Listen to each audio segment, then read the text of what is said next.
Honorable Prime Minister.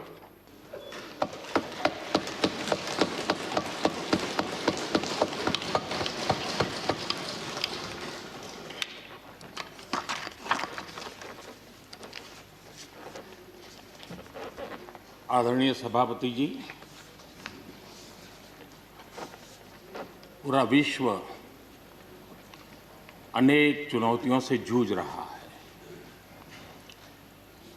शायद ही किसी ने सोचा होगा कि मानव जात को ऐसे कठिन दौर से गुजरना पड़ेगा। ऐसी चुनौतियों के बीच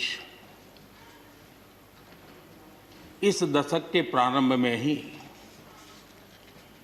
हमारे आदरणीय राष्ट्रपति जी ने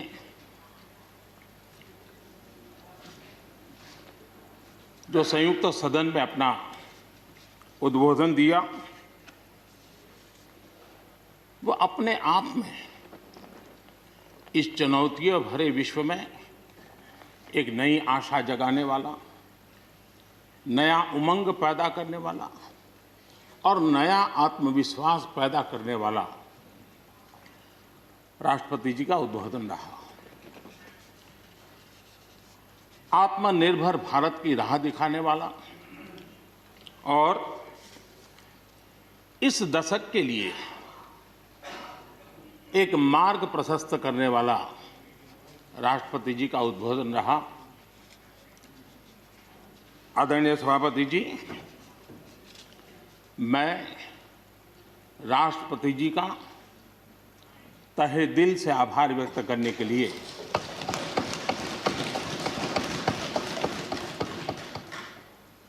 आज आप सबके बीच खड़ा हूं।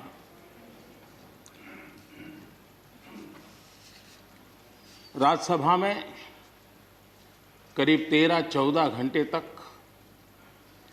50 से अधिक मान्य सदस्यों ने अपने विचार रखे, बहुमूल्य विचार रखे, अनेक पहलुओं पर विचार रखे और इसलिए मैं सभी आदरणीय सदस्यों का हृदयपूर्वक आभार भी व्यक्त करता हूं इस चर्चा को समृद्ध बनाने के लिए। अच्छा होता कि राष्ट्रपति जी का भाषण सुनने के लिए भी सब होते तो लोकतंत्र की गरिमा और बढ़ जाती और हम सबको कभी गिला शिकवा न रहता कि हमने राष्ट्रपति जी का भाषण सुना नहीं था। लेकिन राष्ट्रपति जी के भाषण की ताकत इतनी थी कि न सुनने के बावजूद भी बहुत कुछ बोल पाए। ये अपने आप में उस भाषण की ताकत थी, उन विचारों की ताकत थी, उन आदर्शों की ताकत थी कि जिसके कारण न सुनने के बाद भी बात पहुंच गई। और इसलिए मैं समझता हूं इस भाषण का मूल्य अनेक गुना है। आदरणीय सभापति जी, जैसे मैंने कहा, अनेक चुनौतियों के बीच राष्ट्रपति जी का इस दशक का प्रथम भाषण हुआ। लेकिन ये भी सही है कि जरा पूरे विश्व पटल की तरफ देखते हैं, भारत के युवा मन को देखते हैं, तो ऐसा लगता है कि आज भारत सच्चे अर्थ में एक अवसरों की भूमि है। अनेक अवसर हमारा इंतजार कर रहे हैं और इसलिए जो देश युवा हो, जो देश उत्साह से भरा हुआ हो, जो देश अनेक सपनों को लेकर के संकल्प के साथ सिद्धि को प्राप्त करने के लिए प्रयासरत हो, वो देश इन अवसरों को कभी जाने नहीं दे सकता। हम सब के लिए ये भी एक अवसर है कि हम आजादी के 75 वर्ष में प्रवेश कर रहे हैं। ये अपने आप में एक प्रेरक अवसर है। हम जहां भी हो, जिस रूप में हो, मां भारती के संतान के रूप में इस आजादी के 75वें पर्व को हमने प्रेरणा का पर्व बनाना चाहिए। देश को आने वाले वर्षों के लिए तैयार करने के लिए कुछ न कुछ कर गुजरने का होना चाहिए। और 2047 में देश जब आज़ादी की शताब्दी मनाए तब हम देश को कहाँ तक ले जाएंगे, इन सपनों को बार बार हमने लेते रहना चाहिए। आज पूरे विश्व की नज़र भारत पर है, भारत से अपेक्षाएं भी हैं और लोगों में एक विश्वास भी है कि अगर भारत ये कर लेगा दुनिया की बहुतेक समस्याओं का समाधान वहीं से हो जाएगा। ये विश्वास आज दुनिया में भारत के लिए पड़ा है। आदरणीय सभापति जी, जब मैं अवसरों की चर्चा कर रहा हूं तब महाकवि मैथिली शरण गुप्त जी की कविता को मैं उद्घोषित करना चाहूंगा। गुप्त जी ने कहा था, अवसर तेरे लिए खड़ा है, अवसर तेरे लिए खड़ा है, फिर भी तू चुपचाप पड़ा है। अवसर तेरे लिए खड़ा है, फिर भी तू चुपचाप पड़ा है। तेरा कर्म क्षेत्र बड़ा है, तेरा कर्म क्षेत्र बड़ा है, पल पल है अनमोल, पल पल है अनमोल। अरे भारत उठ, अरे भारत उठ, आंखें खोल। ये मैथिली शरण गुप्त जी ने कहा था। लेकिन मैं सोच रहा था, इस कालखंड में 21वीं सदी के आरंभ में अगर उनको लिखना होता तो क्या लिखते। मैं कल्पना करता था कि वो लिखते, अवसर तेरे लिए खड़ा है, अवसर तेरे लिए खड़ा है, तू आत्मविश्वास से भरा पड़ा है, तू आत्मविश्वास से भरा पड़ा है। हर बाधा, हर बाधा, हर बंदिश को तोड़, हर बाधा, हर बंदिश को तोड़। अरे भारत, अरे भारत, आत्मनिर्भरता के पथ पर दौड़, आत्मनिर्भरता के पथ पर दौड़।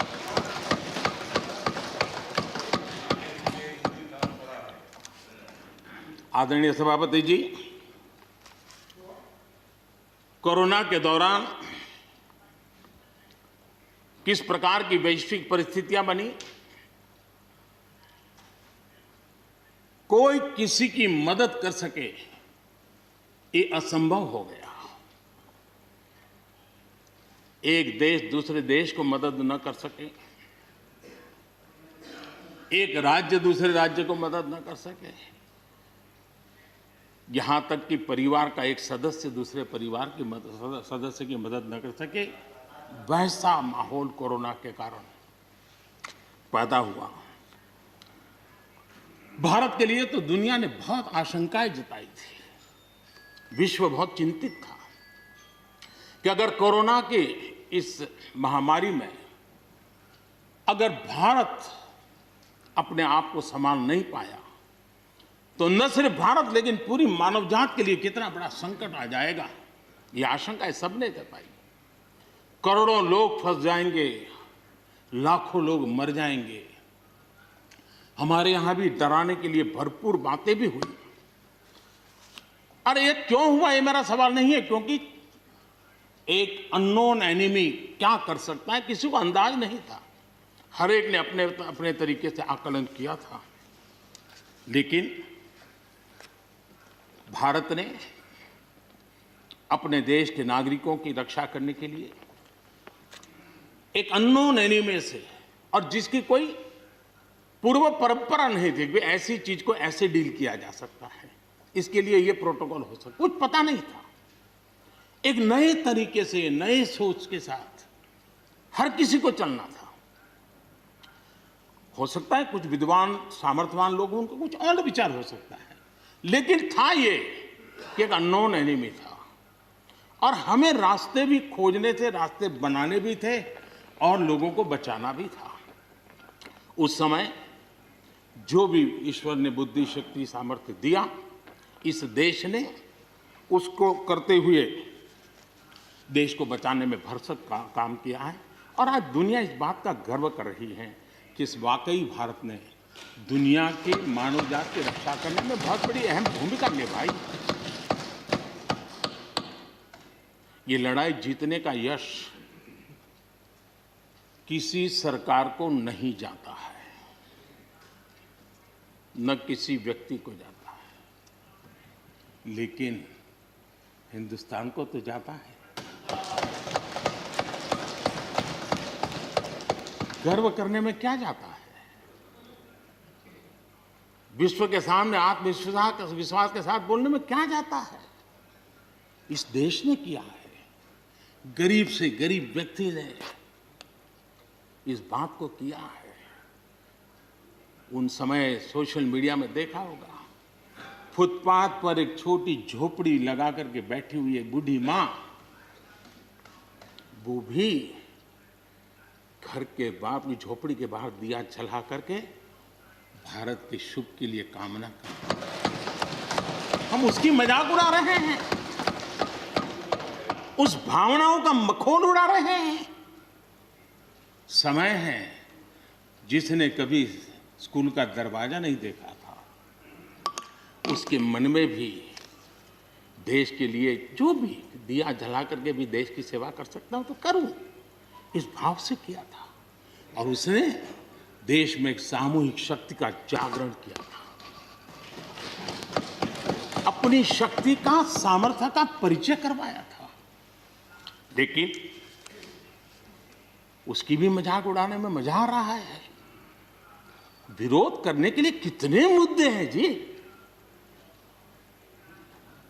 और करना भी चाहिए, लेकिन ऐसी बातों में न उलझे जो देश के मनोबल को तोड़ते हैं, जो देश के सामर्थ्य को नीचा आंकते हैं। इससे कभी लाभ नहीं होता है। हमारे कोरोना वॉरियर्स, हमारे फ्रंटलाइन वर्कर्स, आप कल्पना कर सकते हैं जी, जब चारों तरफ भाई कहीं किसी से कोरोना आ जाएगा तो ऐसे समय ड्यूटी करना, अपनी जिम्मेवारियों को निभाना, ये छोटी चीजें नहीं है। इसका गर्व करना चाहिए, उनका आदर करना चाहिए। और इन सब के प्रयासों का परिणाम है कि देश ने आज ये करके दिखाया। हम जरा भूतकाल की तरफ देखें, ये आलोचना के लिए नहीं है, उन स्थितियों को हमने जिया है।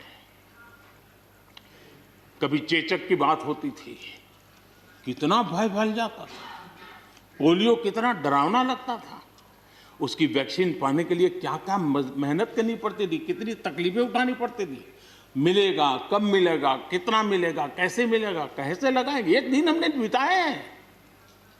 ऐसी स्थिति में उन दिनों को अगर याद करें तो पता चलेगा कि आज जिनको थर्ड वर्ल्ड कंट्रीज में गिना जाता है, वो देश मानव जात के कल्याण के लिए वैक्सीन लेकर के आ जाए। इतने कम समय में मिशन मोड में हमारे वैज्ञानिक भी जुटे रहे। ये मानव जात के इतिहास में भारत के योगदान एक गौरवपूर्ण गाथा है। इसका हम गौरव करें और उसी में से एक नए आत्मविश्वास की प्रेरणा भी जगती है। हमने उस नए आत्मविश्वास की प्रेरणा को जगाने के ऐसे प्रयासों को आज देश गर्व कर सकता है कि दुनिया का सबसे बड़ा टीकाकरण अभियान इसी मेरे देश में चल रहा है। विश्व में तेज गति से टीकाकरण आज कहीं हो रहा है तो इसी हम सब की मां भारती के गोद में हो रहा है। और भारत का ये सामर्थ्य कहां नहीं पहुंचा है। आज कोरोना ने भारत को दुनिया के साथ रिश्तों में एक नई ताकत दी है। जब शुरुआत में कौन सी दवाई काम करेगी, वैक्सीन नहीं थी, तो सारा विश्व का ध्यान भारत की दवाइयों पर गया। विश्व में फार्मेसी के हब के रूप में भारत उभर करके आया। 150 देशों में दवाई पहुंचाने का काम उस संकट काल में भी इस देश ने किया है। मानव जाति की रक्षा के लिए हम पीछे नहीं। इतना ही नहीं,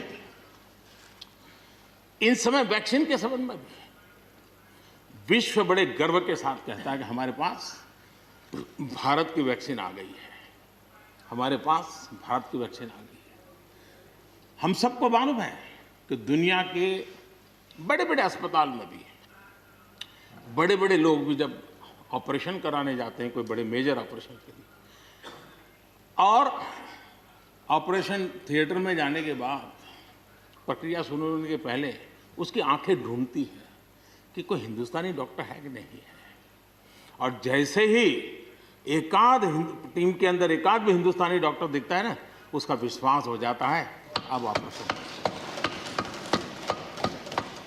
ये देश ने कमाया है, इसका हमें गर्व होना चाहिए। और इसलिए इसी गर्व को लेकर के हम आगे बढ़ रहे हैं। इस कोरोना में जैसे वैश्विक संबंधों में भारत ने अपनी एक विशिष्ट पहचान बनाई है, अपना स्थान बनाया है, वैसे ही भारत ने हमारे फेडरल स्ट्रक्चर को इस कोरोना के कालखंड में हमारी अंतर्भूत ताकत क्या है, संकट के समय हम कैसे मिलकर के काम कर सकते हैं, एक ही दिशा में सब शक्तियां लगा करके हम कैसे प्रयास कर सकते हैं, ये केंद्र और राज्य ने मिलकर के करके दिखाया है। मैं राज्यों को भी, क्योंकि इस सदन में राज्यों की अपनी फ्लेवर होती है, और इसलिए इस सदन में तो मैं विशेष रूप से राज्यों का भी अभिनंदन करता हूं, और कोऑपरेटिव फेडरलिज्म को ताकत देने का काम, इस कोरोना के संकट को अवसर में पलटने का काम हमारे सभी ने किया है। इसलिए सब कोई अभिनंदन के अधिकारी हैं। यहाँ पर लोकतंत्र को लेकर के काफी उपदेश दिए गए, बहुत कुछ कहा गया और लेकिन मैं नहीं मानता हूं कि जो बातें बताई गई हैं देश का कोई भी नागरिक इस पर भरोसा करेगा। भारत का लोकतंत्र ऐसा नहीं है कि जिसकी खाल हम इस प्रकार से उधेड़ सकते हैं। ऐसी गलती हम न करें। और मैं श्रीमान डेरेक जी की बात सुन रहा था, बढ़िया बढ़िया शब्दों का प्रयोग हो रहा था, फ्रीडम ऑफ स्पीच,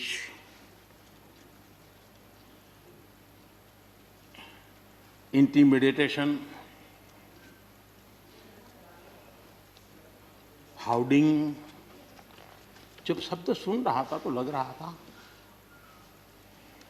कि अब बंगाल की बात बता रहे हैं कि देश की बता रहे हैं।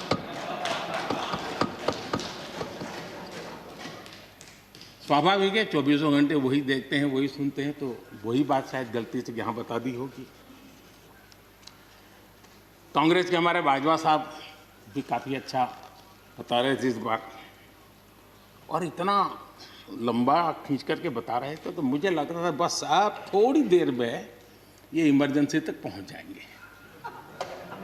मुझे लग रहा था थोड़ी देर में एक कदम बार बाकी है, वो 84 तक पहुंच जाएंगे, लेकिन वो वहां नहीं गए। खैर, कांग्रेस देश को बहुत निराश करती है, आपने भी निराश कर दिया।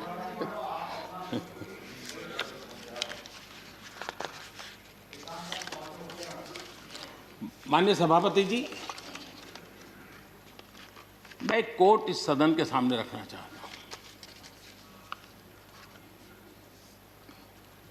और खास करके लोकतंत्र पर जो लोग शक उठाते हैं, भारत की मूलभूत शक्ति पर जो शक उठाते हैं, उनको तो मैं विशेष आग्रह से कहूंगा कि इसको समझने का प्रयास करें। हमारा लोकतंत्र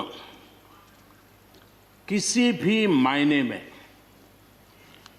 वेस्टर्न इंस्टीट्यूशन नहीं है, ये एक ह्यूमन इंस्टीट्यूशन है।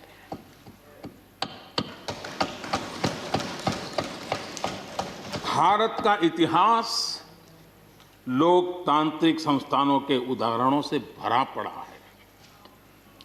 प्राचीन भारत में 81 गणतंत्रों का वर्णन हमें मिलता है। आज देशवासियों को भारत के राष्ट्रवाद पर चौतरफा हो रहे हमले से आगाह करना जरूरी है। भारत का राष्ट्रवाद ना तो संकीर्ण है, न स्वार्थी है और ना ही आक्रामक है। ये सत्यम शिवम सुंदरम के मूल्यों से प्रेरित है। अनकोट।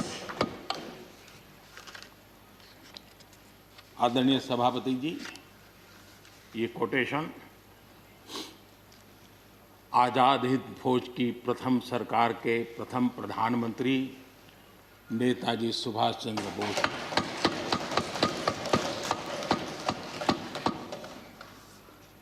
और संयोग है कि 125वीं जयंती आज हम मना रहे हैं, लेकिन दुर्भाग्य इस बात का है कि जाने अनजाने में हमने नेताजी की इस भावना को, नेताजी के इन विचारों को, नेताजी के इन आदर्शों को भुला दिया। और उसका परिणाम है कि आज हमको कोसने लग गए। मैं तो कभी कभी हैरान हो जाता हूं। दुनिया जो हमें कोई शब्द पकड़ा देती है, हम भी उसको पकड़ करके चल पड़ते हैं। दुनिया की सबसे बड़ी डेमोक्रेसी, दुनिया की सबसे बड़ी डेमोक्रेसी, दुनिया की सबसे बड़ी डेमोक्रेसी सुनते हैं, हमको भी अच्छा लगता है। हाँ यार, भारत विश्व की सबसे बड़ा लोकतंत्र। लेकिन हमने अपने युवा पीढ़ी को ये सिखाया नहीं कि भारत ये मदर ऑफ डेमोक्रेसी है, ये लोकतंत्र की जननी है। हम सिर्फ बड़ा लोकतंत्र है ऐसा नहीं है, यह देश लोकतंत्र की जननी है।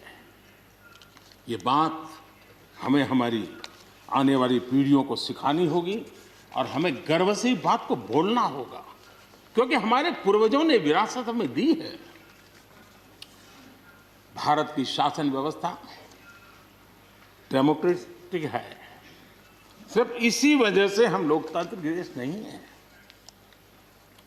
भारत की संस्कृति, भारत के संस्कार, भारत की परंपरा, भारत का मन लोकतांत्रिक है और इसलिए हमारी व्यवस्था लोकतांत्रिक है। ये है इसलिए ये है ऐसा नहीं है, मूलतः हम लोकतांत्रिक हैं इसलिए ये है। और ये कसौटी भी हो चुकी है देश की। आपातकाल के उन दिनों को याद कीजिए, न्यायपालिका का हाल क्या था, मीडिया का क्या हाल था, शासन का क्या हाल था। सब कुछ जेल खाने में परिवर्तित हो चुका था, लेकिन इस देश के संस्कार, इस देश का जनमन जो लोकतंत्र के रंगों से रंगा हुआ था, उसको कोई हिला नहीं पाया था। मौका मिलते ही उसने लोकतंत्र को प्रस्थापित कर दिया। ये लोगों की ताकत, ये हमारे संस्कारों की ताकत है, ये लोकतांत्रिक मूल्यों की ताकत है। मुद्दा ये नहीं है कौन सरकार नहीं, मैं उसकी चर्चा नहीं कर रहा हूं और न ही मैं ऐसी चीजों में अपना समय लगाने के लिए यहां आप लोगों ने मुझे बिठाया है। हमें लोकतांत्रिक मूल्यों की रक्षा करते हुए आगे बढ़ना है। आत्मनिर्भर भारत के संबंध में भी चर्चा हुई। मैं हमारे साथी धर्मेंद्र प्रधान जी के बहुत ही अभ्यासपूर्ण और आत्मनिर्भर भारत की हमारी दिशा क्या है उसका विख्यात विस्तृत उन्होंने बयान किया है। लेकिन एक बात सही है कि आर्थिक क्षेत्र में भी आज भारत की जो एक पहुंच बन रही है, कोरोना काल में दुनिया के लोग निवेश के लिए तरस रहे हैं, सारी बातें बाहर आ रही हैं, लेकिन भारत है जहां रिकॉर्ड निवेश हो रहा है। सारे तथ्य बता रहे हैं कि अनेक देशों की अर्थस्थिति डामाडोल है, जबकि दुनिया भारत में डबल डिजिट ग्रोथ का अनुमान लगा रही है। एक तरफ निराशा का माहौल है तो हिंदुस्तान में एक आशा की किरण नजर आ रही है। ये दुनिया की तरफ से आवाज उठ रही है। आज भारत का विदेशी मुद्रा भंडार रिकॉर्ड स्तर पर है। आज भारत में अन्न उत्पादन रिकॉर्ड स्तर पर है। भारत आज दुनिया में दूसरा बड़ा देश है जहां पर इंटरनेट यूजर हैं। भारत में आज हर महीने 4 लाख करोड़ रुपए का लेन देन डिजिटली हो रहा है, यूपीआई के माध्यम से हो रहा है, यूपीआई के माध्यम से। याद कीजिए, यहाँ के इसी सदन के भाषण में सुन रहा था 2 साल 3 साल पहले। लोगों के पास मोबाइल कहाँ है, टिकना कहाँ है, लोग डिजिटल कैसे करेंगे। ये देश की ताकत देखिए। हर महीने 4 लाख करोड़ रुपए भारत मोबाइल फोन के निर्माता के रूप में दुनिया का दूसरा सबसे बड़ा देश बना है। भारत में रिकॉर्ड संख्या में स्टार्टअप्स, यूनिकॉर्न्स और जिसका विश्व में जय जयकार होने लगा है, इसी धरती पर हमारी युवा पीढ़ी कर रही है। रिन्यूएबल एनर्जी के क्षेत्र में विश्व के पहले 5 देशों में हमने अपनी जगह बना ली है और आने वाले दिनों में हम ऊपर ही चढ़ते जाने वाले हैं। जल हो, थल हो, नभ हो, अंतरिक्ष हो, भारत हर क्षेत्र में अपनी रक्षा के लिए अपने सामर्थ्य के साथ खड़ा है। सर्जिकल स्ट्राइक हो या एयर स्ट्राइक, भारत की कैपेबिलिटी को दुनिया ने देखा है। आदरणीय सभापति जी, 2014 में जब पहली बार मैं इस सदन में आया था, इस परिसर में आया था और मुझे नेता के रूप में जब चुना गया था, तो मेरे पहले भाषण में मैंने कहा था कि मेरी सरकार गरीबों को समर्पित है। मैं आज दोबारा आने के बाद भी यही बात को दोहरा रहा हूं और हम न हमारी डायरेक्शन बदली है, न हमने डाइल्यूट किया है, न डाइवर्ट किया है।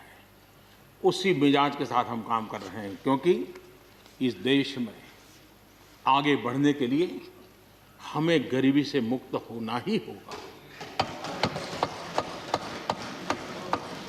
हमें प्रयासों को जोड़ते ही जाना होगा। पहले के प्रयास हुए होंगे तो उसमें और जोड़ना ही पड़ेगा। हम रुक नहीं सकते। जितना कर लिया बहुत है, नहीं रुक सकते। हमें और करना ही होगा। आज मुझे खुशी है कि जो मूलभूत आवश्यकता है ईज ऑफ लिविंग के लिए, और जिसमें से आत्मविश्वास पैदा होता है, और एक बार गरीब के मन में आत्मविश्वास भर गया, गरीब खुद गरीबी को चुनौती देने की ताकत के साथ खड़ा हो जाएगा। गरीब किसी का मदद के मोहताज नहीं रहेगा। तो मेरा अनुभव है और इसलिए मैं कहता हूँ, मुझे खुशी है 10 करोड़ से ज़्यादा शौचालय बने, 41 करोड़ से ज़्यादा लोगों के बैंक खाते खुले, 2 करोड़ से अधिक गरीबों के घर बने, 8 करोड़ से अधिक मुफ्त गैस के कनेक्शन दिए गए, 5 लाख रुपए तक मुफ्त इलाज गरीब की जिंदगी में एक बहुत बड़ी ताकत बनकर के उभरता है। ऐसी अनेक योजनाएं जो गरीबों के जीवन में बदलाव ला रही हैं, नया विश्वास पैदा कर रही हैं। आदरणीय सभापति जी, चुनौतियां हैं। अगर चुनौतियां न होती, ऐसा कहीं कुछ नजर नहीं आएगा। दुनिया का समृद्ध में समृद्ध देश, उसको भी चुनौतियां होती हैं। उसकी चुनौती अलग प्रकार की होगी, हमारी चुनौती अलग प्रकार की है। लेकिन तय हमें यह करना है कि हम समस्या का हिस्सा बनना चाहते हैं कि हम समाधान का हिस्सा बनना चाहते हैं। बस ये पतली सी रेखा है। अगर हम समस्या का हिस्सा बने तो राजनीति तो चल जाएगी, लेकिन अगर हम समाधान का माध्यम बनते हैं तो राष्ट्रनीति को 4 चांद लग जाते हैं। और इसलिए हमारा दायित्व है, हमें वर्तमान पीढ़ी के लिए भी सोचना है, हमें भावी पीढ़ी के लिए भी सोचना है। समस्या है, लेकिन मुझे विश्वास है हम साथ मिलकर काम करेंगे, आत्मविश्वास से काम करेंगे तो हम स्थितियों को भी बदलेंगे और हम इच्छित परिणाम भी प्राप्त कर सकेंगे। ये मेरा पक्का विश्वास है। आदरणीय सभापति जी, सदन में किसान आंदोलन की भरपूर चर्चा हुई है। ज्यादा से ज्यादा समय जो बातें बताई गई वो आंदोलन के संबंध में बताई गई। किस बात को लेकर के आंदोलन है उस पर सब मौन रहे। आंदोलन कैसा है, आंदोलन के साथ क्या हो रहा है, ये सारी बातें बहुत बताई गई, उसका भी महत्व है। लेकिन जो मूलभूत बात है, अच्छा होता कि उसकी विस्तार से चर्चा होती। वैसे हमारे माननीय कृषि मंत्री जी ने बहुत ही अच्छे ढंग से कुछ सवाल भी पूछे हैं, उन सवालों के जवाब तो नहीं मिलेंगे मुझे खात्री है, लेकिन उन्होंने बहुत ही अच्छे ढंग से इस विषय की इस सदन में चर्चा की है। मैं आदरणीय देवेगौड़ा जी का बहुत आभारी हूं कि उन्होंने इस पूरी चर्चा को एक गांधीर्य दिया और उन्होंने सरकार के जो अच्छे प्रयास है उसकी सराहना भी की, क्योंकि वो किसानों के लिए समर्पित रहे हैं जीवन भर, और उन्होंने इस सरकार के प्रयासों की सराहना भी की और उन्होंने अच्छे सुझाव भी दिए। मैं आदरणीय देवेगौड़ा जी का हृदय से आभार व्यक्त करता हूं। आदरणीय सभापति जी, खेती की मूलभूत समस्या क्या है, उसकी जड़ें कहां है, मैं आज पूर्व प्रधानमंत्री चौधरी चरण सिंह जी ने जो विस्तार से वो बताया था उसी का जिक्र करना चाहता हूं। बहुत लोग हैं जो चौधरी साहब की विरासत संभालने का गर्व करते हैं, वो जरूर इस बात को समझने का शायद प्रयास करेंगे। वो अक्सर 1970-71 जो एग्रीकल्चर सेंसस हुआ था उसका जिक्र उनकी भाषण में हमेशा आता था और उल्लेख करते थे। चौधरी चरण सिंह जी ने क्या कहा था, उनका कोट है, किसानों का सेंसस लिया गया तो 33% किसान ऐसे हैं जिनके पास जमीन 2 बीघे से कम है, 2 बीघे नहीं है, 2 बीघे तक है, 2 बीघे से कम। 18% जो किसान कहलाते हैं उनके पास 2 बीघे से 4 बीघे जमीन है, यानी आधा हेक्टर से 1 हेक्टर, ये 51% किसान है। ये चाहे कितनी मेहनत करे, अपनी छोटी सी जमीन पर इनकी गुजर ईमानदारी से उसमें हो नहीं सकती। ये चौधरी चरण सिंह जी का कोट है। छोटे किसानों की दयनीय स्थिति चौधरी चरण सिंह जी के लिए बहुत ही हमेशा पीड़ा देती थी और हमेशा उसकी चिंता करते थे। अब हम आगे देखें, ऐसे किसान जिनके पास 1 हेक्टर से भी कम जमीन होती है, 1971 में वे 51% थे, आज 68% हो चुके हैं। यानी देश में ऐसे किसानों की संख्या बढ़ रही है जिनके पास बहुत थोड़ी सी जमीन है। आज लघु और सीमांत किसानों की मिलाएं तो 86% ज्यादा किसान के पास 2 हेक्टर से भी कम जमीन है, और ऐसे किसानों की संख्या 12 करोड़ है। क्या इन 12 करोड़ किसानों के प्रति हमारी कोई जिम्मेवारी नहीं है? क्या देश की कोई जिम्मेवारी नहीं है? क्या हमने कभी हमारी योजनाओं के केंद्र में इन 12 करोड़ किसानों को रखना पड़ेगा कि नहीं रखना पड़ेगा? ये सवाल का जवाब चौधरी चरण सिंह जी हमारे लिए छोड़ करके गए हैं। हमें जवाब को ढूंढना होगा। हमें चौधरी चरण सिंह जी को सच्ची श्रद्धांजलि देने के लिए भी इस काम के लिए जिसको जो सूझे, जिसको मौका मिले, सबने करना होगा, तब जाकर के हम इन कर सकते हैं। अब पहले की सरकारों की सोच में छोटा किसान था क्या? अगर एक बार हम थोड़ा सोचेंगे तो ध्यान आएगा। मैं आलोचना के लिए नहीं कह रहा, लेकिन हमने सचमुच में हम सब ने सोचने की आवश्यकता है। जब हम चुनाव आते ही एक कार्यक्रम करते हैं कर्ज माफी। अब वो किसान का कार्यक्रम है कि वोट का कार्यक्रम है, वो तो हिंदुस्तान में हर कोई भली भांति जानता है।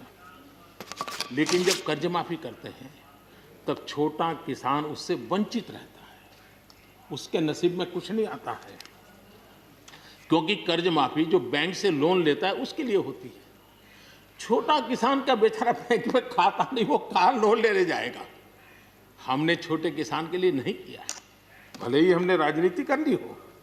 1-2 एकड़ जमीन वाले किसान जिसके पास बैंक का खाता भी नहीं है, न वो कर्ज लेता है, न कर्ज माफी का फायदा उसको मिलता है। उसी प्रकार से पहले की फसल बीमा योजना क्या थी?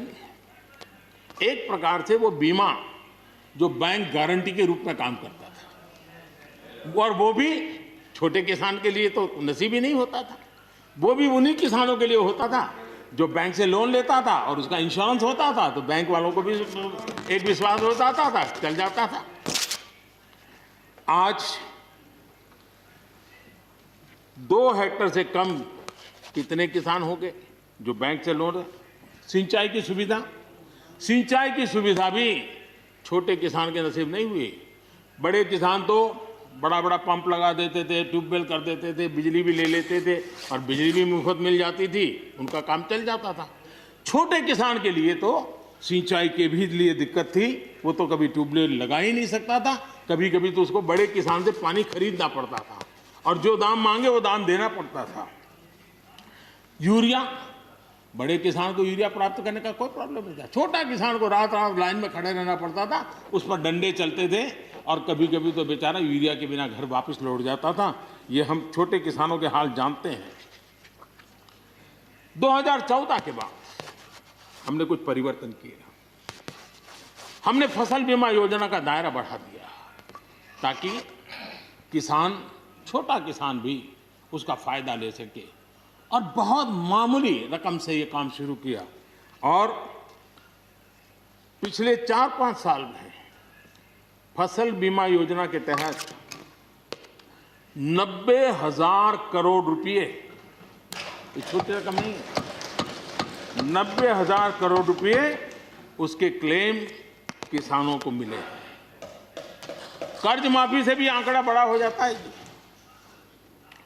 छोटा किसानों को किसान क्रेडिट कार्ड, हमारे यहाँ किसान क्रेडिट कार्ड हुए, लेकिन बड़े किसानों तक गए और वो बैंक से बहुत ही, कुछ तो राज्यों में 0% से ब्याज से उनको मिल जाते थे पैसे, और उनके कोई न कोई दो धंधा व्यापार होता था, पैसे वहाँ भी लग जाते थे। छोटे किसान के नसीब में ये नहीं था। हमने तय किया हिंदुस्तान के हर किसान को किसान क्रेडिट कार्ड देंगे। इतना ही नहीं, हमने उसका तो दायरा फिशरमैन तक भी बढ़ा दिया ताकि वो भी इसका फायदा उठा सके। और 2.25 करोड़ से ज़्यादा किसानों तक ये किसान क्रेडिट का काम पहुंच चुका है, और बाकी भी राज्यों से आग्रह कर रहे हैं कि लगातार उसको आगे बढ़ाएं ताकि ज़्यादा से ज़्यादा किसान इसका लाभ उठा सकें, और राज्यों की मदद जितनी ज़्यादा मिलेगी उतना ज़्यादा ये काम हो जाएगा। उसी प्रकार से हम एक योजना ले आए, प्रधानमंत्री सम्मान निधि योजना। सीधे किसान के खाते में, और ये गरीब किसान को जिसके पास कभी इस प्रकार की मदद नहीं पहुंची। 10 करोड़ ऐसे परिवार हैं जिनको इसका लाभ मिल गया। और अगर बंगाल में राजनीति आड़े न आती तो बंगाल के किसान भी अगर जुड़ गए होते तो ये आंकड़ा उससे भी ज्यादा होता। और अब तक 1,15,000 करोड़ रुपया इन किसानों के खाते में गया। ये गरीब छोटे किसान, उनके पास गया है।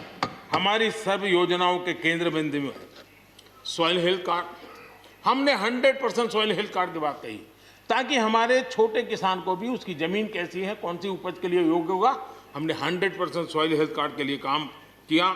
उसी प्रकार से हमने यूरिया का नीम कोटिंग 100% किया। 100% के पीछे इरादा हमारा यही था कि गरीब से गरीब किसान तक भी यूरिया पहुंचने में रुकावट ना हो, यूरिया डाइवर्ट होता है बंद हो, और उसमें हम सफल भी हुए। छोटे और सीमांत किसानों के लिए हमने पहली बार पेंशन की सुविधा की योजना लेकर के आए, और मैं देख रहा हूं कि धीरे धीरे हमारे छोटे किसान भी आ रहे हैं। उसी प्रकार से प्रधानमंत्री ग्राम सड़क योजना, प्रधानमंत्री ग्राम सड़क योजना ये सिर्फ एक रोड नहीं है, ये किसानों की गांव की जिंदगी को बदलने का एक बहुत बड़ा यश रेखा होती है, और इसलिए हमने उस पर भी बल दिया। पहली बार हमने किसान रेल की कल्पना की।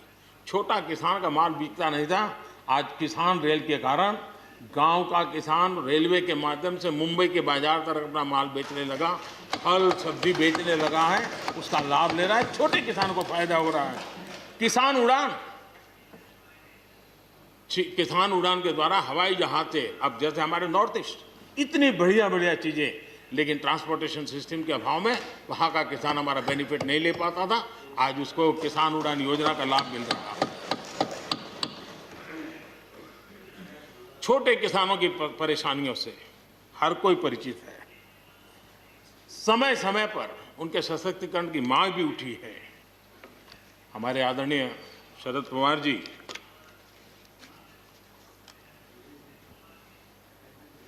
और कांग्रेस के भी हर किसी ने, हर सरकार ने कृषि सुधारों की वकालत की है। कोई पीछे नहीं है, क्योंकि हर एक को लगता है कर पाए नहीं कर पाए अलग बात है, लेकिन ये होना चाहिए, ये बात हर एक की निकली हुई है। और आज नहीं, जब भी जो चाहते सबने की हुई है। और शरद राव जी ने तो अभी एक बयान भी दिया कि भाई मैं सुधारों के पक्ष में हूं। ठीक है, पद्धति के संबंध में उनके मन में सवाल है, लेकिन सुधारों का विरोध नहीं किया है। और इसलिए मैं समझता हूं कि हमें इस विषय में हमारे साथी श्रीमान सिंधिया जी ने बहुत ही अच्छे ढंग से कई पहलुओं पर इस कानून को लेकर के यहाँ पर ये सारी बातें पिछले 2 दशक से लगातार चल रही है, हर फोरम में चली है। ऐसा नहीं है कि कोई हमारे आने के बाद हर ने कहा है, और हर एक को लगा कि अब समय आ गया, हो जाए, अब समय आ गया। ये ठीक है, फुट स्टॉप कॉमा कोई इधर उधर हो सकता है, कोई ये दावा नहीं कर सकता है कि भाई हमारे समय की सोच बहुत ही बढ़िया थी। मैं भी दावा नहीं कर सकता हूं कि हमारे समय की सोच बढ़िया है, 10 साल के बाद कोई नई सोच आ ही नहीं सकती। ऐसा नहीं होता है जी। ये समाज जीवन परिवर्तनशील होता है। आज के समय हमें जो ठीक लगा, चलो चले, आगे सुधार करेंगे, नई चीजों को जोड़ेंगे। यही तो प्रगति का रास्ता होता है जी। रुकावटें डालने से प्रगति कहां होती है जी। और इसलिए, लेकिन मैं हैरान हूं, अचानक यू टर्न ले लिया भाई, ऐसा क्यों किया? ठीक है, आप आंदोलन के मुद्दों को लेकर के इस सरकार को घेर लेते, लेकिन साथ साथ किसानों को भी कहते हैं कि भाई बदलाव बहुत जरूरी है, बहुत साल हो गए, अब नई चीजों को लेना पड़ेगा, तो देश आगे बढ़ता है। लेकिन अब मुझे लगता है कि राजनीति इतनी हावी हो जाती है कि अपने ही विचार छूट जाते हैं। लेकिन जो ये सब कर रहे हैं अच्छा है। आदरणीय डॉक्टर मनमोहन सिंह जी यहाँ मौजूद है, मैं उन्हीं का एक कोट आज पढ़ना चाहता हूँ। हो सकता है जो यू टर्न कर रहे हैं वो मेरी बात माने या न माने, मनमोहन सिंह जी की तो बात जरूर मानेंगे। There are other rigidities because of the whole marketing regime set up in the 1930s, which prevent our farmers from selling their produce where they get the highest rate of return. It is our intention to remove all those handicaps which come in the way of India realizing its vast potential as one large common market. ये आदरणीय मनमोहन सिंह जी का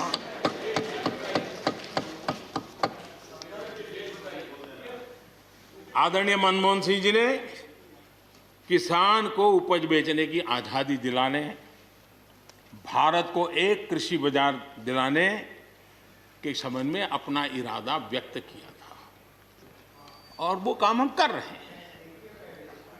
और मुझे आप लोगों को गर्व होना चाहिए। देखिए, मनमोहन सिंह जी ने कहा था वो मोदी को करना पड़ रहा है, गर्व कीजिए।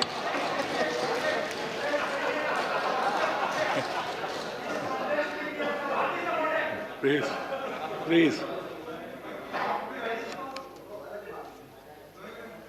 और मजा ये है कि जो लोग पॉलिटिकल बयानबाजी करते हैं उछल उछल करके, उनके राज्यों में भी जब उनको मौका मिला है, इसी में से आधा अधूरा कुछ न कुछ किया ही किया है। हर किसी ने, यहाँ जो विरोध में दल है उनकी भी जहाँ सरकारें हैं वहाँ आधा अधूरा कुछ न कुछ तो किया ही है, क्योंकि उनको भी मालूम है रास्ते का रास्ता तो यही है। और मैंने देखा इस चर्चा में लॉ का जो स्पिरिट है उस पर किसी की चर्चा नहीं हुई है। शिकायत दिया गया तरीका ठीक नहीं था, जल्दी कर दिया, इसको नहीं पूछा, ये रहता है। वो तो परिवार में शादी होती है तो भी फूफी नाराज होकर के कहती है मुझे कहाँ बुलाया। वो तो रहता है, इतना बड़ा बड़ा परिवार है तो रहता ही है।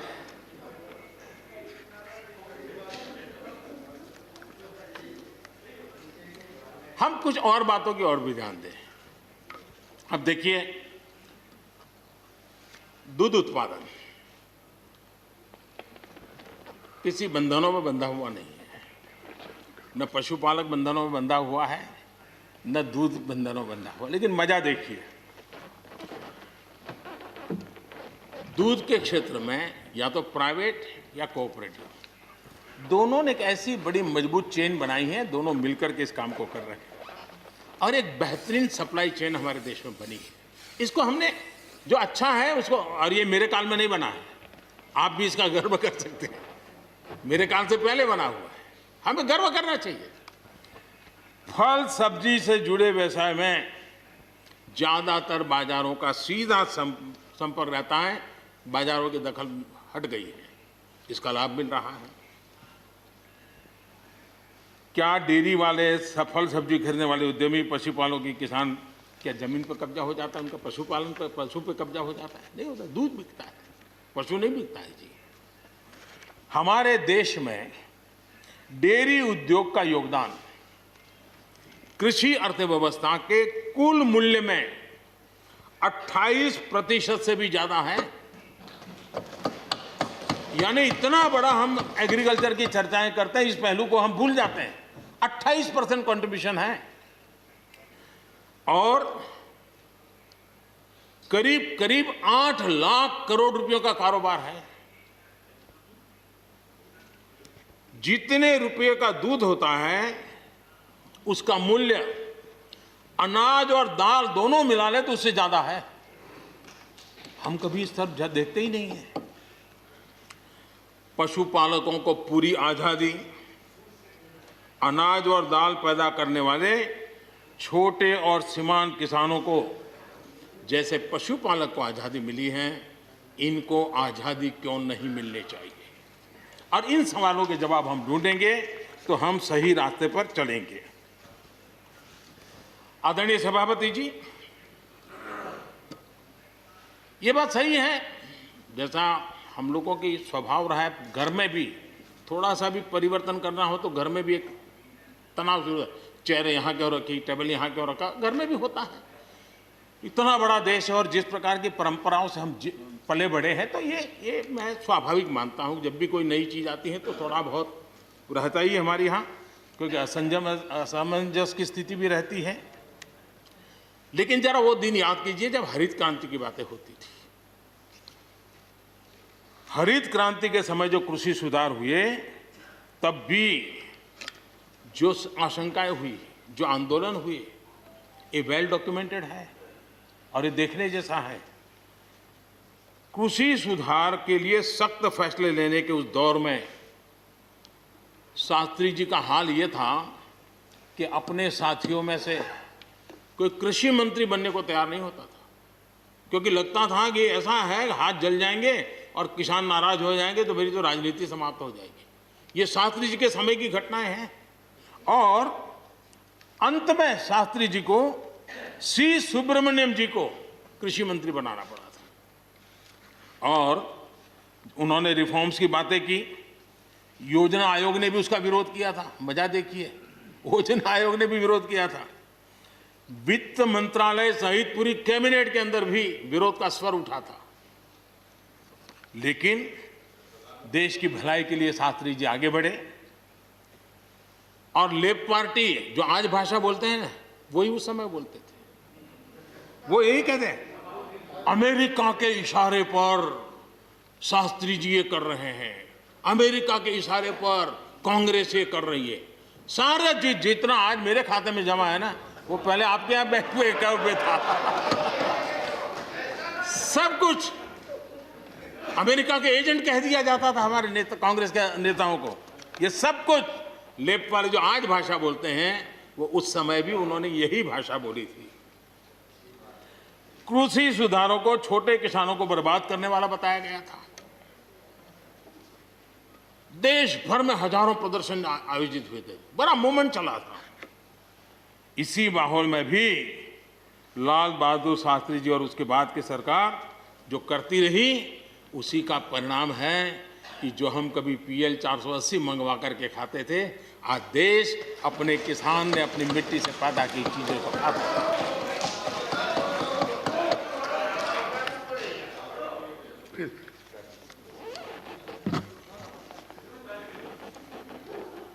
रिकॉर्ड उत्पादन के बावजूद भी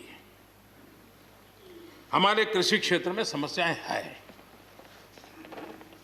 कोई ये तो मना नहीं कर सकता है समस्याएं नहीं है, लेकिन समस्याओं का समाधान हम सबको मिलकर के करना होगा।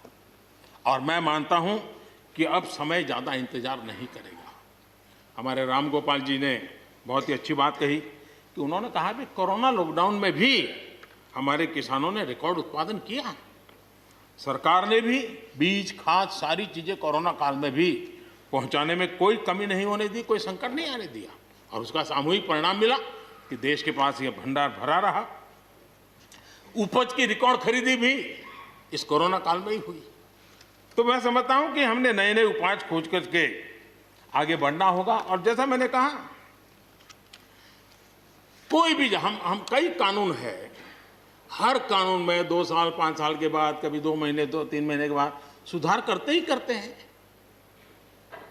हम कोई स्टैटिक अवस्था में जीने वाले लोग थोड़े हैं जी। जब अच्छे सुझाव आते हैं तो अच्छे सुधार भी आते हैं, और सरकार भी अच्छे सुझावों को, और सिर्फ हमारी नहीं, हर सरकार ने अच्छे सुझावों को स्वीकार किया। यही तो लोकतंत्र की परंपरा है।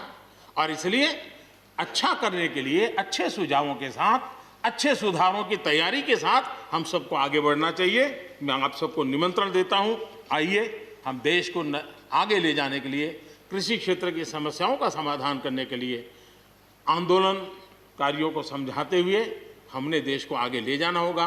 हो सकता है कि शायद आज नहीं तो कल जो भी यहाँ होगा, किसी न किसी को ये काम करना ही पड़ेगा।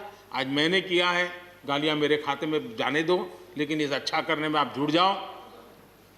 बुरा हो मेरे खाते में, अच्छा हो आपके खाते में, आओ मिलकर के चले।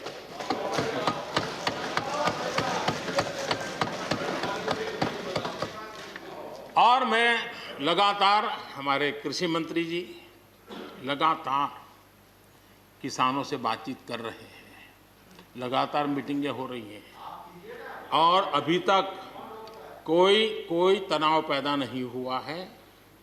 एक दूसरे की बात को समझने का, समझाने का प्रयास चल रहा है। और हम लगातार आंदोलन से जुड़े लोगों से प्रार्थना करते हैं कि आप आंदोलन करना आपका हक है, लेकिन इस प्रकार से बुजुर्ग लोग वहाँ बैठे, ये ठीक नहीं है। आप उनको सबको ले जाइए, आप आंदोलन को खत्म कीजिए। आगे बढ़ने के लिए मिल बैठ करके चर्चा करेंगे, रास्ता खुले है। ये सब हमने कहा है। मैं आज भी इस सदन से माध्यम से भी निमंत्रण देता हूँ। आदरणीय सभापति जी, ये बात निश्चित है, हमारी खेती को खुशहाल बनाने के लिए फैसले लेने का ये समय है। इस समय को हमने गंवा नहीं देना चाहिए।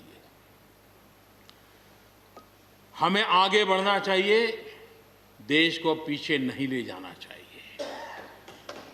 पक्ष हो, विपक्ष हो, आंदोलनरत साथी हो, इन सुधारों को हमने मौका देना चाहिए और एक बार देखना चाहिए कि इस परिवर्तन से हमें लाभ होता है कि नहीं होता है।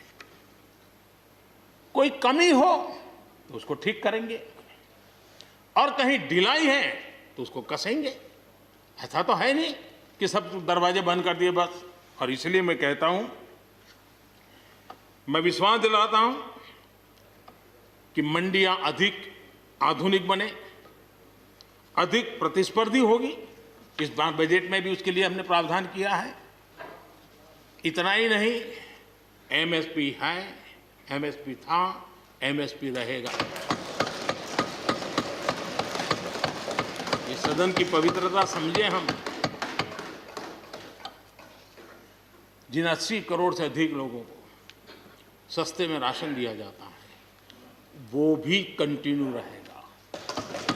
इसलिए मेहरबानी करके भ्रम फैलाने के काम में हम न जुड़े, क्योंकि हमको देश ने एक विशिष्ट जिम्मेवारी दी है। किसानों की आय बढ़ाने के जो दूसरे उपाय हैं, उन पर भी हमें बल देने की जरूरत है। आबादी बढ़ रही है, परिवार के अंदर सदस्यों की संख्या बढ़ रही है, जमीन के टुकड़े छोटे होते जा रहे हैं। ऐसी स्थिति में हमें कुछ न कुछ ऐसा करना ही होगा ताकि किसानी पर बोझ कम हो और हमारे किसान के परिवार के लोग भी रोजी रोटी कमाने के लिए, उनके लिए हम और अवसर उपलब्ध करा सकें। इनकी तकलीफों को दूर करने के लिए हमने काम करना होगा। और मैं मानता हूं कि हम अगर देर कर देंगे, हम अगर अपने ही राजनीतिक समीकरणों में फंसे रहेंगे, तो हम किसानों को अंधकार की तरफ धकेल देंगे। कृपा करके हमें किसानों के उज्जवल भविष्य के लिए इससे बचना चाहिए। मैं सबसे प्रार्थना करता हूं, हमें इस बात की चिंता करनी होगी।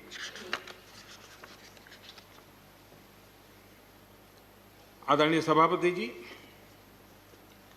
डेयरी और पशुपालन हमारे कृषि क्षेत्र के साथ बढ़ावा देने की जरूरत है ताकि हमारा किसान पगभर हो। उसी प्रकार इसी काम के लिए हमने फूट एंड माउथ डिसीज के लिए एक बहुत बड़ा अभियान चलाया है ताकि वो किसान को या पशुपालक जो बाय एंड लार्ज किसानी से जुड़ा हुआ रहता है उसको भी लाभ होगा। हमने फिशरीज को भी एक अलग बल दिया, अलग मिनिस्ट्री बनाई और 20,000 करोड़ रुपए मत्स्य संपदा योजना के लिए लगाया है ताकि ये पूरे क्षेत्र को एक नया बल मिले।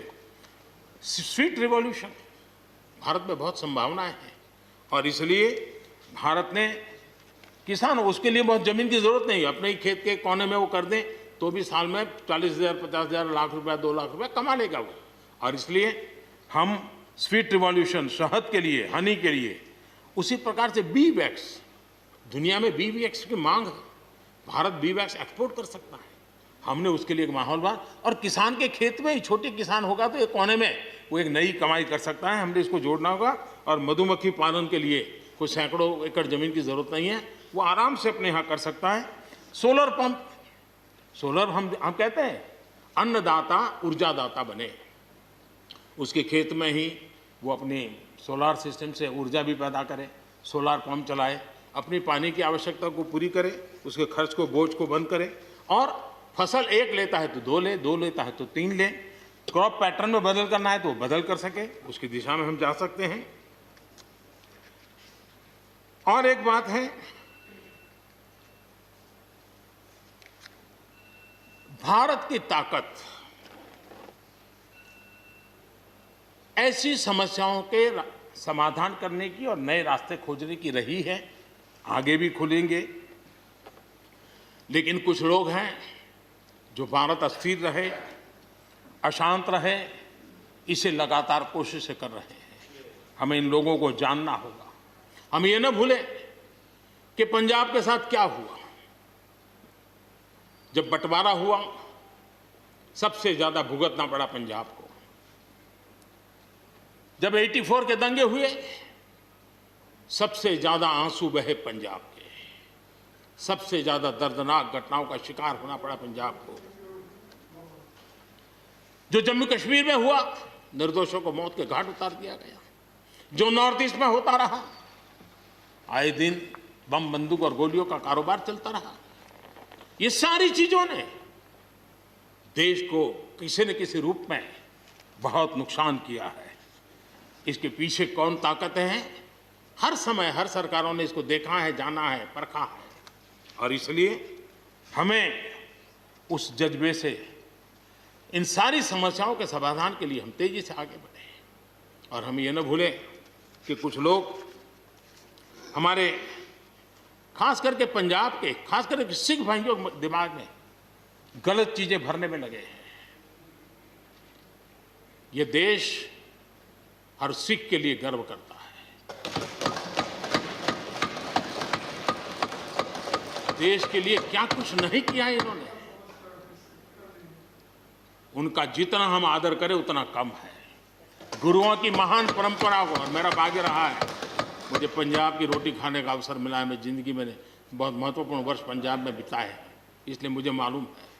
और इसलिए जो भाषा उनके लिए कुछ लोग बोलते हैं, उनको गुमराह करने के जो लोग प्रयास करते हैं, इससे कभी देश का भला नहीं होगा। और इसलिए हमें इन दिशा में चिंता करने की आवश्यकता है। आदरणीय सभापति महोदय, हम लोग कुछ शब्दों से बड़े परिचित हैं। श्रमजीवी, बुद्धिजीवी, ये सारे शब्दों से परिचित हैं। लेकिन मैं देख रहा हूं कि पिछले कुछ समय से इस देश में एक नई जमात पैदा हुई है, एक नई बिरादरी सामने आई है, और वो है आंदोलनजीवी। ये जमात आप देखोगे, वकीलों का आंदोलन है वो न वहां नजर आएंगे, स्टूडेंट का आंदोलन है वो वहां नजर आएंगे, मजदूर का आंदोलन है वो वहां नजर आएंगे, कभी पर्दे के पीछे कभी पर्दे के आगे। एक पूरी टोली है जी जो आंदोलनजीवी है। वो आंदोलन के बिना जी नहीं सकते हैं और आंदोलन से जीने के लिए रास्ते खोजते रहते हैं। हमें ऐसे लोगों को पहचानना होगा कि वो जो सब जगह पे पहुंच करके और बड़ा आइडियोलॉजिकल स्टैंड दे देते हैं, गुमराह कर देते हैं, नए नए तरीके बता देते हैं। देश आंदोलनजीवी लोगों से बचे, इसके लिए हम सबको, और ये उनकी ताकत है। उनका क्या है, खुद खड़ा नहीं कर सकते चीजें, किसी की चल रही तो जाके बैठ जाते हैं। वो अपना जो जितने दिन चले चल जाता है उनका। ऐसे लोगों को पहचानने की बहुत आवश्यकता है। ये सारे आंदोलनजीवी परजीवी होते हैं।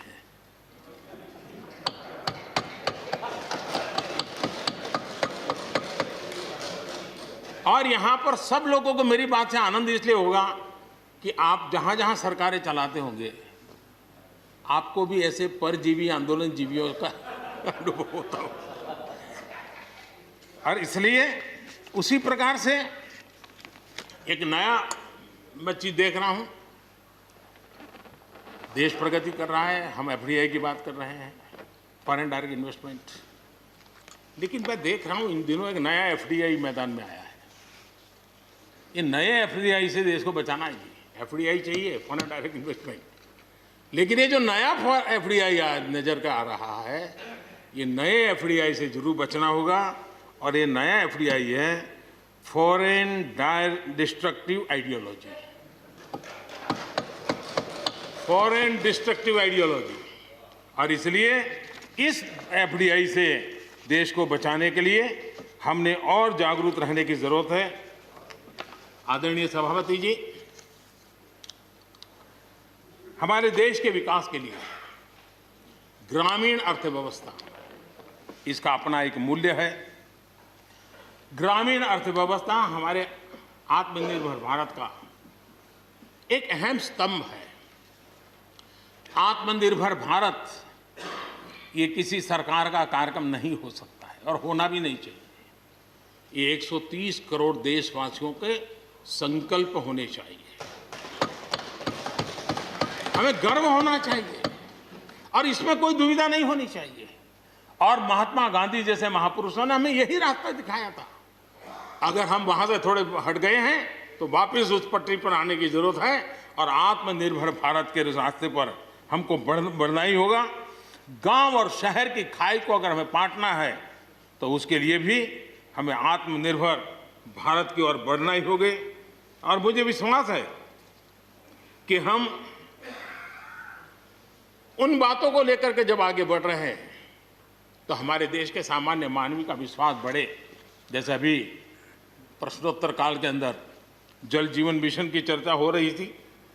इतने कम समय में 3 करोड़ परिवारों तक घर में पीने का पानी पहुंचाने का, नल कनेक्शन देने का काम हो चुका है। आत्मनिर्भरता तभी संभव जब अर्थव्यवस्था में सभी की भागीदारी हो। हमारी सोनल बहन ने अपने भाषण में बहनों बेटियों की भागीदारी पर फोकस करने की उन्होंने विस्तार से चर्चा की। कोरोना काल में चाहे राशन हो, आर्थिक मदद हो या मुफ्त गैस सिलेंडर, सरकार ने हर तरह से एक प्रकार से हमारी माताओं बहनों को असुविधा ना हो इसकी पूरी चिंता करने का प्रयास किया है। और उन्होंने एक शक्ति बनकर के इन चीज़ों को संभालने में मदद भी की है। जिस तरह इस मुश्किल परिस्थिति में हमारे देश की नारी शक्ति ने बड़े धैर्य के साथ परिवार को संभाला, परिस्थितियों को संभाला है। कोरोना के इस लड़ाई में हर परिवार की मातृशक्ति की बहुत बड़ी भूमिका रही है और उनका मैं जितना धन्यवाद करूं उतना कम। बहनों बेटियों का हौसला और मैं समझता हूं कि आत्मनिर्भर भारत में अहम भूमिका हमारी माताएं बहनें निभाएगी, मुझे पूरे विश्वास है। आज युद्ध क्षेत्र में भी हमारी बेटियों की भागीदारी बढ़ रही है। नए जो लेबर कोड बनाए हैं उसमें भी बेटियों के लिए हर सेक्टर में काम करने के लिए समान वेतन का हक दिया गया है। मुद्रा योजना से 70% जो लोन ली गई हैं वो हमारी बहनों के द्वारा ली गई हैं, यानी एक प्रकार से एडिशन। करीब 7 करोड़ महिलाओं की सहभागिता से 60 लाख से ज़्यादा सेल्फ हेल्प ग्रुप आज आत्मनिर्भर भारत के प्रयासों को एक नई ताकत दे रहे हैं। भारत की युवा शक्ति पर हम जितना जोर लगाएंगे, हम जितने अवसर उनको देंगे, मैं समझता हूं कि वो हमारे देश के लिए, भविष्य के लिए, उज्जवल भविष्य के लिए एक मजबूत नींव बनेंगे। जो राष्ट्रीय एजुकेशन पॉलिसी आई है उस राष्ट्रीय एजुकेशन पॉलिसी में भी हमारी युवा पीढ़ी के लिए नए अवसर देने का प्रयास हुआ है। और मुझे खुशी है कि एक लंबा अरसे समय गया एजुकेशन पॉलिसी पर चर्चा में, लेकिन उसकी स्वीकृति जिस प्रकार से देश में हुई है एक नया विश्वास पैदा किया है। और मुझे विश्वास है कि नई एजुकेशन पॉलिसी, नई राष्ट्रीय शिक्षा नीति हमारे देश के लिए एक नए तरीके से पढ़ने का विचार दिखा आगे। हमारा एमएसएमई सेक्टर, रोजगार के सबसे ज़्यादा अवसर एमएसएमई सेक्टर को मिल रहे हैं। और जब कोरोना काल में जो स्टिमुलस की बात हुई उसमें भी एमएसएमई पर पूरा ध्यान दिया गया और उसी का परिणाम है कि आर्थिक रिकवरी में आज हमारे एमएसएमई बहुत बड़ी भूमिका निभा रहे हैं और हम इसको आगे बढ़ा रहे हैं। हम लोग प्रारंभ से सबका साथ, सबका विकास, सबका विश्वास का मंत्र लेकर के चल रहे हैं और उसी का परिणाम है कि नॉर्थ ईस्ट हो या नक्सल प्रभावित क्षेत्र, धीरे धीरे वहाँ हमारी समस्याएं कम होती जा रही हैं। और समस्याएं कम होने के कारण, सुख और शांति का अवसर पैदा होने के कारण विकास की मुख्य धारा में ये हमारे सभी साथियों को आने का अवसर मिल रहा है। और भारत के उज्जवल भविष्य में ईस्टर्न इंडिया बहुत बड़ी भूमिका निभाएगा, ये मैं साफ देख रहा हूँ। और उसको हम पूरी मजबूती से काम। मैं आदरणीय गुलाम नबी जी को सुन रहा था, वैसे भी बड़ी मृदुता, सौम्यता और कभी भी कटु शब्द का उपयोग न करना ये गुलाम नबी जी की विशेषता रही है। और मैं मानता हूँ कि हम सभी जो सांसदगण हैं उन्होंने उनसे ये सीखने जैसी चीज़ है और इसलिए मैं उनका आदर भी करता हूँ। और उन्होंने जम्मू कश्मीर में जो चुनाव हुए उसकी तारीफ की। उन्होंने कहा कि बहुत लंबे समय से, और उन्होंने ये भी कहा कि मेरे दिल में जम्मू कश्मीर विशेष है और स्वाभाविक भी है। उनके दिल में ये होना, पूरे हिंदुस्तान के दिल में जम्मू कश्मीर उसी भाव से भरा पड़ा हुआ है। जम्मू कश्मीर आत्मनिर्भर बनेगा, उस दिशा में हमारा वहाँ पंचायत के चुनाव हुए, बीडीसी के चुनाव हुए, डीडीसी के चुनाव हुए और इन सब की सराहना गुलाम नबी जी ने की है। इस प्रशंसा के लिए मैं आपका बहुत आभारी हूँ। लेकिन मुझे डर लगता है, आपने प्रशंसा की,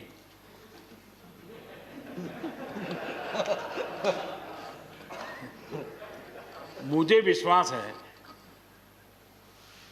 कि आपकी पार्टी वाले इसको उचित स्पिरिट में लेंगे।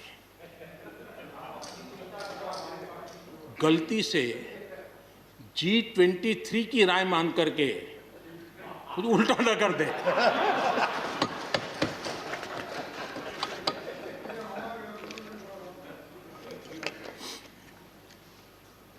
आदरणीय सभापति महोदय,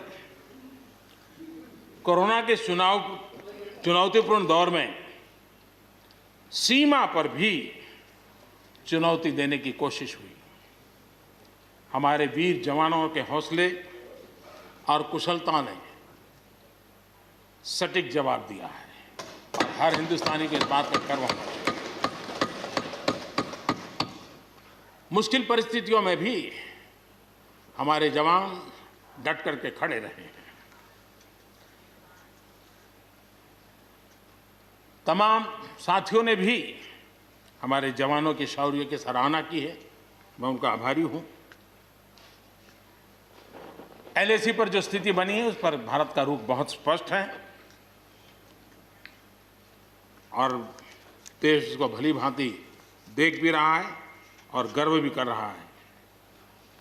बॉर्डर इंफ्रास्ट्रक्चर और बॉर्डर सिक्योरिटी को लेकर हमारी प्रतिबद्धता में किसी प्रकार की ढील आने का सवाल ही नहीं होता है, गुंजाइश ही नहीं है।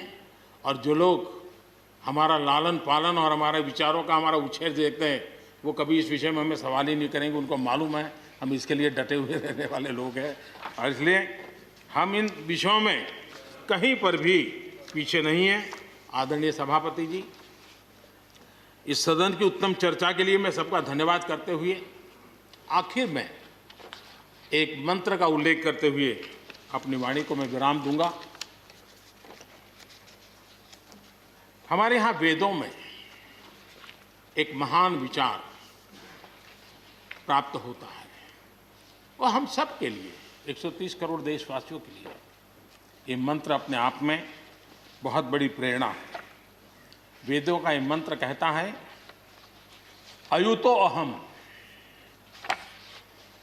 अयुतो में आत्मा, अयुतो अहम, अयुतो में आत्मा, अयुतम में चक्षुः, अयुतम श्रोत्रम, अयुतो अहम, अयुतो में आत्मा, अयुतम में चक्षुः, अयुतम श्रोत्रम। यानी मैं एक नहीं हूं, मैं अकेला नहीं हूं, मैं अपने साथ करोड़ों मानवों को देखता हूं, अनुभव करता हूं। इसलिए मेरी आत्मिक शक्ति करोड़ों की है, मेरे साथ करोड़ों की दृष्टि है, मेरे साथ करोड़ों की श्रवण शक्ति, कर्म शक्ति भी है। आदरणीय सभापति जी, वेदों की इसी भावना से, इसी चेतना से 130 करोड़ से अधिक देशवासियों वाला भारत सबको साथ लेकर के आगे बढ़ रहा है। आज 130 करोड़ देशवासियों के सपने आज हिंदुस्तान के सपने हैं। आज 130 करोड़ देशवासियों की आकांक्षाएं इस देश की आकांक्षाएं हैं। आज 130 करोड़ देशवासियों का भविष्य भारत के उज्जवल भविष्य की गारंटी है। और इसलिए आज जब देश नीतियां बना रहा है, प्रयास कर रहा है, तो वो केवल तत्कालीन हानि लाभ के लिए नहीं, लेकिन एक लंबे दूरगामी और 2047 में देश जब आज़ादी का शतक मनाएगा तब देश को नई ऊंचाइयों पर ले जाने के सपनों को लेकर के नींव रखी जा रही है। और मुझे विश्वास है कि इस काम को हम पूरा करने में अवश्य सफल होंगे। मैं फिर एक बार आदरणीय राष्ट्रपति जी के उद्बोधन के लिए मैं उनका आदरपूर्वक धन्यवाद करते हुए, उनका अभिनंदन करते हुए, सदन में भी जिस तरह चर्चा हुई, और मैं सच बताता हूँ, चर्चा का स्तर भी अच्छा था, वातावरण भी अच्छा था। ये ठीक है कि इससे कितने लाभ होते हैं, मुझ पर भी कितना हमला हुआ, हर प्रकार से जो भी कहा जा सकता है कहा, लेकिन मुझे बहुत आनंद हुआ कि मैं कम से कम आपके काम तो आया। देखिए, आपके मन में एक तो कोरोना के कारण ज्यादा जाना आना होता नहीं होगा, फंसे रहते होंगे और घर में भी खिचखिच चलती होगी। अब इतना गुस्सा यहां निकाल दिया तो आपका मन कितना हल्का हो गया, आप घर के अंदर कितनी खुशी चैन से समय बिताते होंगे। तो ये आनंद जो आपको मिला है, इसके लिए मैं काम आया, ये भी मैं अपना सौभाग्य मानता हूं और मैं चाहूंगा ये आनंद लगातार लेते रहिए, चर्चा करते रहिए, लगातार चर्चा करते रहिए, सदन को जीवंत बनाते रखिए। मोदी है, मौका लीजिए। बहुत बहुत धन्यवाद। धन्यवाद प्रधानमंत्री जी। I shall now put the amendments which have been moved to vote. Amendment number 11 to 18 by Tiruchi Siva. Amendment number 18 to